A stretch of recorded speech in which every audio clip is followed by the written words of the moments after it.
ചിത്രത്തിൽ കാണുന്ന ഈ വസ്തുക്കൾ ഏത് ലോഹം കൊണ്ടുണ്ടാക്കിയതാണ്? ഇരുമ്പ് കൊണ്ടാണല്ലേ. നമ്മുടെ നിത്യജീവിതത്തിൽ ധാരാളമായി നാം ഉപയോഗിക്കുന്ന ഒരു ലോഹമാണ് ഇരുമ്പ്. ഇരുമ്പ് കൊണ്ടുണ്ടാക്കിയ എന്തെല്ലാം വസ്തുക്കളാണ് നമ്മുടെ ചുറ്റുമുള്ളത്?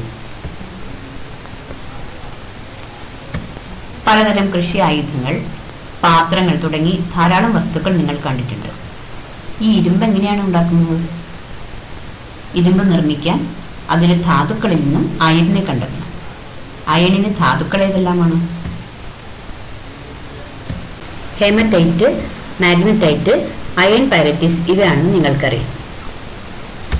ഈ ധാതുക്കളിൽ അയണിന്റെ അയിരുകൾ ഏതെല്ലാമാണ്? ഹേമറ്റൈറ്റും മാഗ്നറ്റൈറ്റും. അയണിന്റെ ധാതുക്കളിൽ വിഡ്ഢികളുടെ സ്വർണം അല്ലെങ്കിൽ ഫൂൾസ് ഗോൾഡ് എന്നറിയപ്പെടുന്ന ധാതു ഏതാണ്?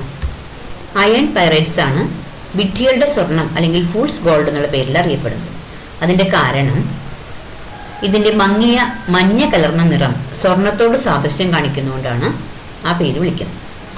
ഹേമറ്റൈറ്റും മാഗ്നറ്റൈറ്റും അയണിന്റെ ഓക്സൈഡ് അയിരുകളാണ്. എന്നാൽ അയൺ പൈറൈറ്റ്സ് സൾഫൈഡ് അയിരാണ്. സൾഫർ അടങ്ങിയതുകൊണ്ട് അയൺ പൈറൈറ്റിസ് ലോഹ നിർമ്മാണത്തിന് ഉപയോഗിക്കുന്നില്ല. ഇരുമ്പ് വ്യാവസായികമായി നിർമ്മിക്കാൻ സാധാരണ ഉപയോഗിക്കുന്ന അയിര് ഹേമറ്റൈറ്റാണ്. ലോഹ നിർമ്മാണത്തിലെ ആദ്യ ഘട്ടമാണ് അയിരിന്റെ സാന്ദ്രണം. ഇരുമ്പ് അയിരിനെ സാന്ദ്രണം ചെയ്യാൻ ഏതെല്ലാം മാർഗങ്ങൾ ഉപയോഗിക്കാം? സാന്ദ്രത കുറഞ്ഞ അപദ്രവ്യങ്ങളെ ജലപ്രവാഹത്തിൽ കഴുകിയും കാന്തിക വിഭജനത്തിലൂടെയും മാലിന്യങ്ങൾ നീക്കം ചെയ്യും. പിന്നീട് റോസ്റ്റിംഗ് വഴി സൾഫർ, ആഴ്സനിക്, ഫോസ്ഫറസ് തുടങ്ങിയ മാലിന്യങ്ങളെ അവയുടെ ഓക്സൈഡുകളാക്കി വാതക രൂപത്തിൽ നീക്കം ചെയ്യുന്നു. ഇതോടൊപ്പം ജലാംശവും നീക്കം ചെയ്യപ്പെടുന്നു. എന്നാൽ അയിരിലെ ഗ്യാങ് ആയ സിലിക്കൺ ഡയോക്സൈഡ്, സിലിക്ക നീക്കം ചെയ്യപ്പെടുന്നില്ല.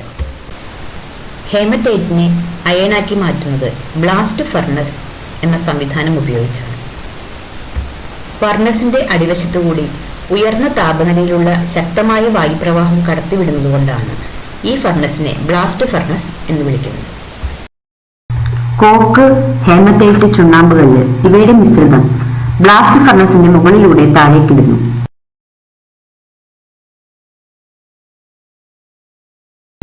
താഴെ നിന്നും ശക്തിയായ വായുപ്രവാഹം കടത്തിവിടുന്നു. ഫർണസിന്റെ രാസപ്രവർത്തനങ്ങളുടെ ഫലമായി ഉരുകിയ അയൺ ഫർണസിനടിയിൽ ലഭിക്കുന്നു. ഇതാണ് പിഗയൻ. പിഗയനിന്റെ മുകളിൽ സ്ലാഗ് പൊങ്ങിക്കിടക്കുന്നു. ബ്ലാസ്റ്റ് ഫർണസിലെ രാസപ്രവർത്തനങ്ങൾ എന്തെല്ലാമെന്ന് നോക്കാം. കാർബണും ഓക്സിജനും ചേർന്ന് കാർബൺ ഡയോക്സൈഡ് ഉണ്ടാകും. കാർബൺ ഡയോക്സൈഡ് വീണ്ടും കാർബണുമായി ചേർന്ന് കാർബൺ മോണോക്സൈഡ് ഉണ്ടാകും. ഈ കാർബൺ മോണോക്സൈഡ് ആണ് ഹേമറ്റൈറ്റിനെ നിരോക്സീകരിച്ച് അയണാക്കി മാറ്റുന്നത്. Fe2O3+ 3CO gives 2Fe+3CO2. ഫർണസിലെ ഉയർന്ന താപനിലയിൽ കാൽസ്യം കാർബണേറ്റ് വിഘടിച്ച് കാൽസ്യം ഓക്സൈഡും കാർബൺ ഡയോക്സൈഡും ഉണ്ടാകും. CaCO3 gives CaO+CO2. ഈ കാൽസ്യം ഓക്സൈഡ് അയിരിലെ ഗ്യാങ്ങുമായി പ്രവർത്തിച്ച് എളുപ്പത്തിൽ ഉരുകുന്ന കാൽസ്യം സിലിക്കേറ്റായി മാറുന്നു. CaO+SiO2 gives CaSiO3. കാൽസ്യം ഓക്സൈഡാണ് ഫ്ലെക്സ്, സിലിക്കൺ ഡയോക്സൈഡ് അല്ലെങ്കിൽ സിലിക്കയാണ് ഗ്യാങ്. അവ തമ്മിൽ പ്രവർത്തിച്ചുണ്ടാകുന്ന സ്ലാഗ് ആണ് കാൽസ്യം സിലിക്കേറ്റ്. ഗ്യാങ്ങിന് അസിഡിക് സ്വഭാവമാണെങ്കിൽ ബേസിക് സ്വഭാവമുള്ള ഫ്ലെക്സ് ആയിരിക്കണം ഉപയോഗിക്കേണ്ടത്. ഗ്യാങ്ങിന് ബേസിക് സ്വഭാവമാണെങ്കിൽ അസിഡിക് സ്വഭാവമുള്ള ഫ്ലെക്സ് ആയിരിക്കണം ഉപയോഗിക്കേണ്ടത്. സാന്ദ്രത കുറഞ്ഞ സ്ലാഗ് ഉരുകിയ ഇരുമ്പിന് മീതെ പൊങ്ങിക്കിടക്കുന്നു. ഫർണസിൽ നിന്നും സ്ലാഗും അയേണും പ്രത്യേകമായി പുറത്തെടുക്കും. ഫർണസിൽ നിന്നും ലഭിക്കുന്ന അയേണിൽ 4% കാർബണും മാംഗനീസ്, സിലിക്കൺ, ഫോസ്ഫറസ് എന്നിവ അടങ്ങിയിട്ടുണ്ട്. ഇതിനെ പിഗയൻ എന്നാണ് വിളിക്കുന്നത്. അയൺ നിർമ്മാണവുമായി ബന്ധപ്പെട്ട വർക്ക്ഷീറ്റ്, പട്ടിക ഇവ എങ്ങനെ പൂരിപ്പിക്കാമെന്ന് നോക്കാം. കോക്ക്, ചുണ്ണാമ്പുകല്ല്, ഹേമറ്റൈറ്റ് ഇവയാണ് ബ്ലാസ്റ്റ് ഫർണസിലേക്ക് നിക്ഷേപിക്കുന്ന അസംസ്കൃത പദാർത്ഥങ്ങൾ. ഹേമറ്റൈറ്റിനെ നിരോക്സീകരിക്കാൻ ഉപയോഗിക്കുന്നത് കാർബൺ മോണോക്സൈഡ് ആണ്. ഗ്യാങ്ങായി ഉപയോഗിക്കുന്നത് silica, flex calcium oxide, slag calcium silicate.